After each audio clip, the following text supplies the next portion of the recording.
Today I'm sharing the first people story, stolen generation that I heard one of our Aboriginal background parents.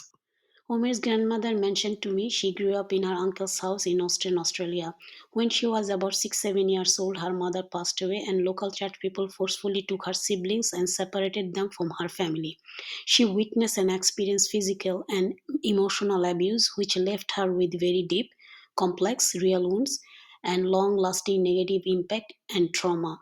She mentioned its leaving scars still being felt personally, socially, and spiritually that may never heal in her life.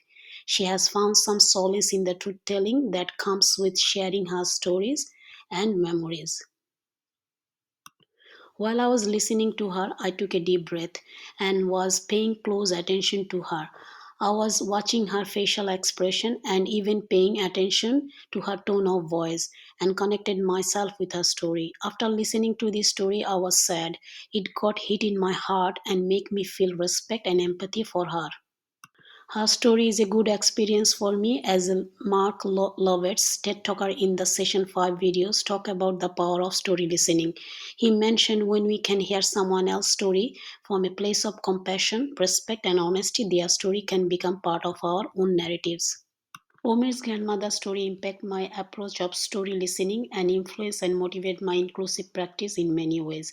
I follow the pedagogy of listening. Rinaldi 2011 is a pedagogical strategy that supports me in active, attentive, and productive relationship with and with children in order to generate meaning making and theories of the world.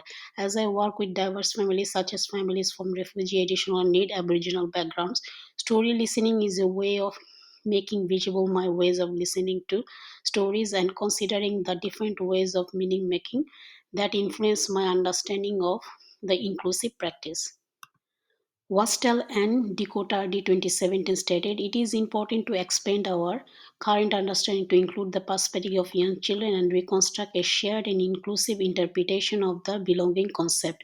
Woodhead and Broca 2008 explained that if children feel they are empowered to participate and contribute to their settings, a sense of belonging will ensure. Embedding reconciliation is a part of the expectation of National Quality Standard, National Quality Framework, ASECO 2020. On a daily basis, I will engage with oral storytelling practice that draws on Aboriginal and Torres Strait Islander oral traditions and involve and allows children to make their own story. As a pre-service teacher, I will follow an anti-bias approach, establish connection, foster a sense of belonging, comprehend an identity, recognize children with special need, and make visible multiple relational perspectives. Story listening replace storytelling, which share information and assume that everyone understands things in the same way. Finally, I believe to activate the various connections that arise when tales of inclusion, diversity, and immigration are shared, story listening is a kind of activism.